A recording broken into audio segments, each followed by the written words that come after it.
සිංහල සංස්කෘතියට අනුව ගැහැණු මත්ද්‍රව්‍ය ගන්න එක ගැළපෙනවද? අපේ සිංහල සංස්කෘතිය කියන්නේ ලෝකයේ පැරණිම සහ ගෞරවයට පාත්‍ර වූ සංස්කෘතික පද්ධතියක්. එහිදී ගැහැණු සහ පිරිමි දෙදෙනාටම විශේෂ වටිනාකම්, සීමාවන් සහ වගකීම් තිබුණා. අද කාලේ සමාජය වෙනස් වෙමින් යන අතර මත්ද්‍රව්‍ය භාවිතය ගැනත් විවිධ අදහස් පැතිරෙනවා. විශේෂයෙන්ම ගැහැණු මත්ද්‍රව්‍ය භාවිතා කිරීම ගැන සමාජයේ විවාද බොහෝමයක් තිබෙනවා. සිංහල සංස්කෘතියට අනුව ශරීරය සහ මනස පිරිසුදු තබා ගැනීම කියන්නේ ඉතා වැදගත් වටිනාකමක්. පවුලේ ගෞරවය, සමාජයේ ගෞරවය, තම තමන්ගේ ගෞරවය ආරක්ෂා කර ගැනීම ගැනත් වැඩි අවධානයක් තිබුණා. ඒ නිසා පැරැණි සිංහල සමාජයේ මත්ද්‍රව්‍ය භාවිතය ගැහැණු හෝ පිරිමි කාටත් හොඳ දෙයක් ලෙස සලකලා නැහැ. ඒක සෞඛ්‍යයට හානි කරන, පවුලට හා සමාජයට ගැටලු ඇති කරන දෙයක් ලෙස දැක්කා.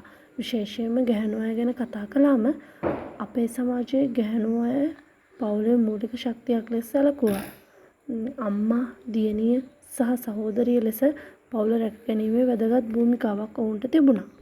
අද කාලයේ සමාජයේ වෙනස්කම් සහ නිදහස වැඩිවීමත් සමග බොහෝ දෙනා කියනවා ඒක පෞද්ගලික තේරීමක් කියලා. නමුත් මත්ද්‍රව්‍ය කියන්නේ ගැහැණු පිරිමි භේදයකින් තොරව සෞඛ්‍යයට හානි කරන දෙයක්.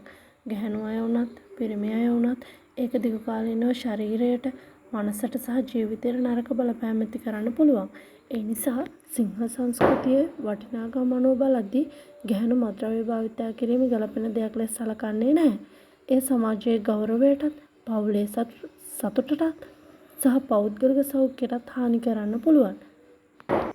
අවසානයේ අපි හැමෝම මතක තියාගන්න ඕන දෙයක් තිබෙනවා. සැබෑ ශක්තිය කියන්නේ හොඳ තේරීම් කිරීම තුළ.